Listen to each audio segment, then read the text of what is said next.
There's a moment in Tina Turner's life that doesn't sound like a legend. It sounds like a receipt, not a metaphor, not a glossy comeback montage. A number you can hold in your hand like evidence, 36 cents. And that number matters because it's what was left when the illusion finally broke.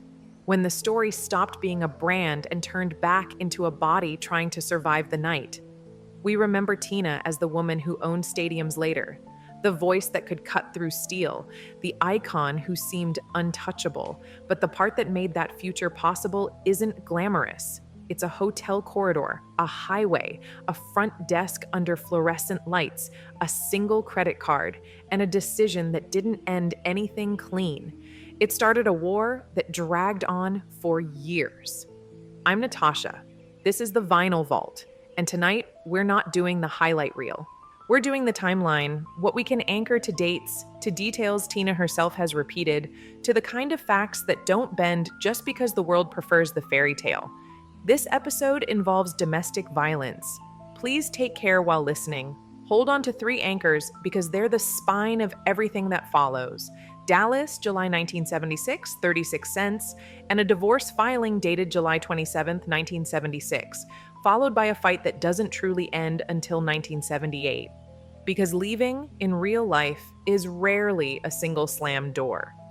Sometimes it's a slow escape through paperwork, debt, fear, and people who don't want to let you go. Start in Dallas, July 1976. They're on tour.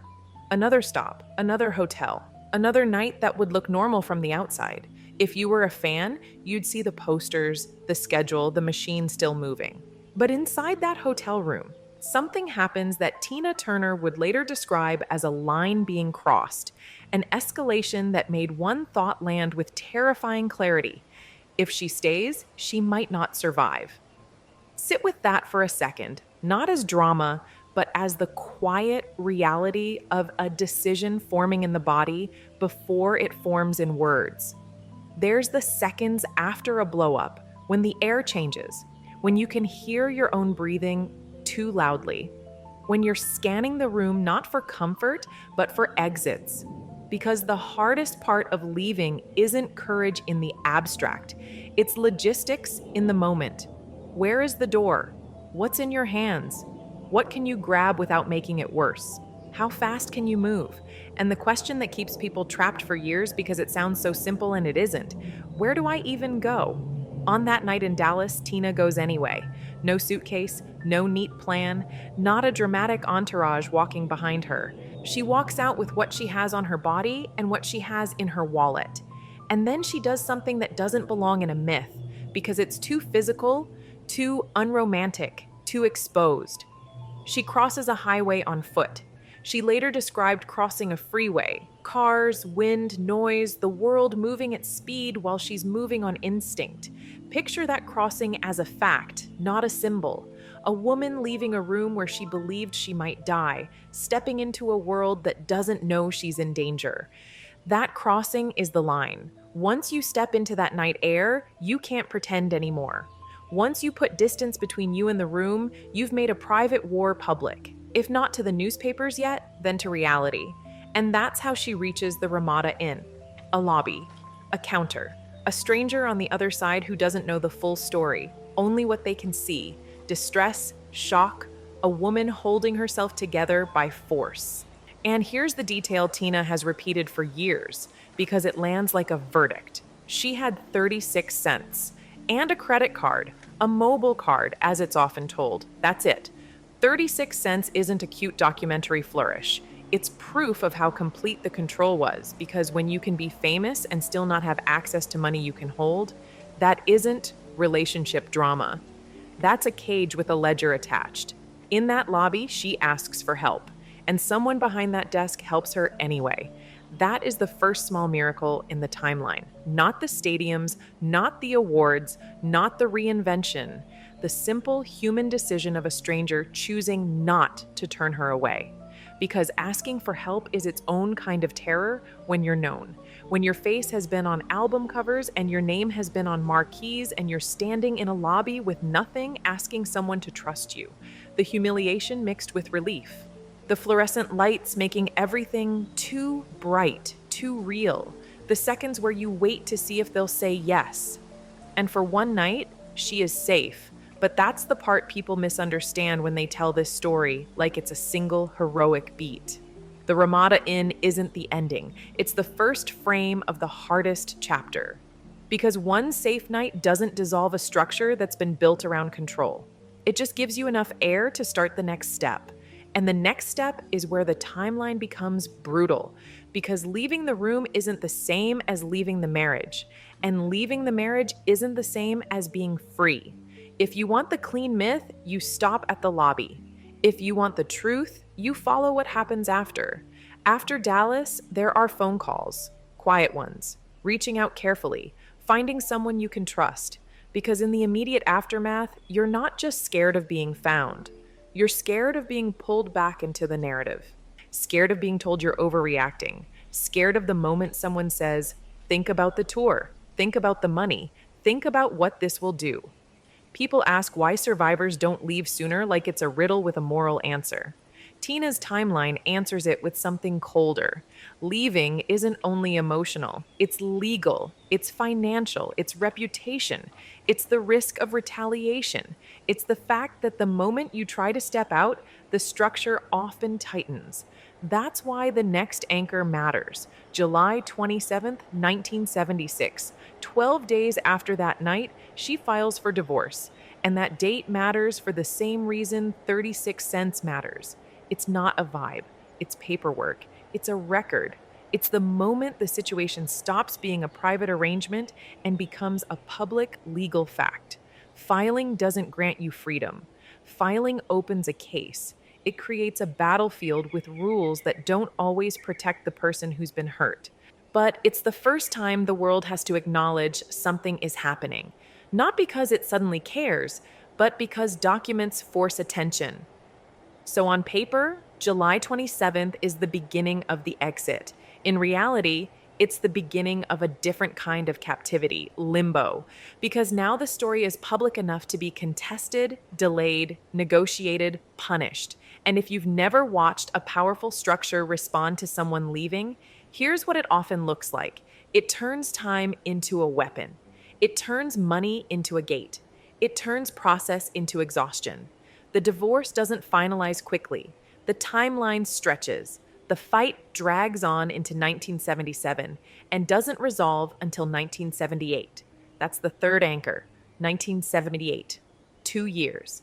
And if you want to understand what those 2 years feel like, don't imagine a clean break where someone walks away and immediately lives in sunlight. Imagine waking up still attached on paper, still having to perform some version of stability because your work is the only thing that can fund your survival, still having to answer calls through intermediaries, still having your life shaped by lawyers and schedules and deadlines you didn't choose. When people say, why didn't she just leave? They're imagining leaving as a single event. Tina's timeline shows leaving as a sequence: night of escape, temporary refuge, filing, then years of legal and financial unraveling before the exit becomes real. And in the middle of that sequence is the part the public rarely sees because it doesn't make for a clean legend: the survival era. The months where you're rebuilding without the security of closure. The months where your body is still operating on old rules, hypervigilance, flinching at sounds, scanning rooms, living with the fear that the structure you left can still reach you. Freedom, at first, can feel like freefall. And during this period, Tina is not the icon the world later celebrates. She is a woman trying to stay standing, taking whatever work she can, because the myth that fame guarantees safety collapses when you realize fame can make you more visible, but not more protected. Being known doesn't mean having resources you control. Being celebrated doesn't mean having a private life that's safe. And the simplest proof of that is still that number, 36 cents. Now, there's another detail people bring into this story because it cuts through denial, the fact that others could see signs of what was happening. Cher is often mentioned here because in her own recollections, she described seeing Tina with visible bruising and urging her to leave. I'm not interested in turning that into celebrity gossip. I'm interested in what it represents: the collapse of the convenient myth that no one knew. People can know something is wrong and still not know how to stop it. or they can know and choose not to intervene. Either way, silence becomes part of the environment. And silence is one of the most effective tools a harmful structure has because it makes the person inside it feel alone and it makes the outside world feel unsure and it buys time. Tina's timeline is what happens when silence finally stops working, when the person inside decides time is no longer worth the cost. Dallas, July 1976. She leaves. July 27th, 1976. She files. And then the long middle, the part where leaving turns into negotiation. This is where a lot of people get uncomfortable because it forces you to see how expensive freedom can be. Not emotionally, practically. Lawyers cost money. Starting over costs money. A safe place to stay costs money. And when the fight is dragging, you don't just need bravery. You need endurance. You need people willing to help quietly. You need a way to keep earning while your life is in pieces.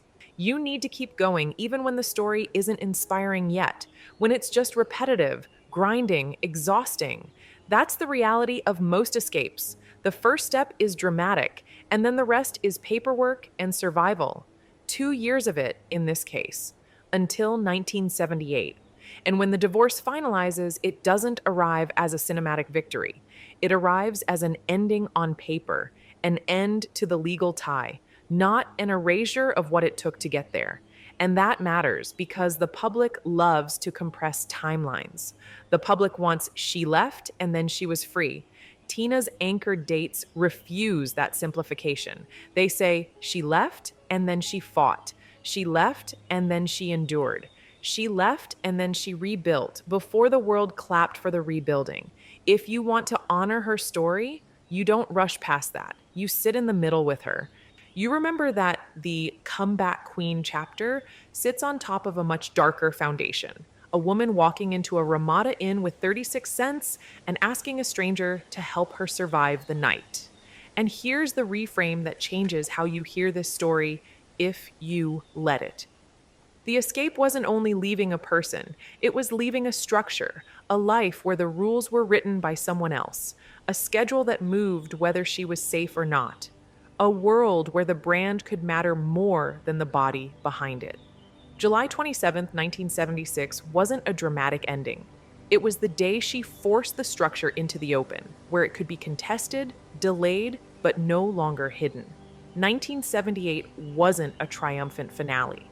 It was proof that freedom can take years to become real. And 36 cents is the receipt that tells you what the structure had reduced her to in the exact moment she chose survival over the illusion. That's why this story matters beyond celebrity. Because it makes a brutal point people don't like to admit. Success does not automatically equal safety. Fame does not automatically equal freedom, and leaving isn't just a personal choice when the structure around you has leverage. Leaving is a sequence that requires timing, luck, help, and relentless refusal to go back. The easiest way to disrespect a survivor is to turn their escape into a neat motivational poster.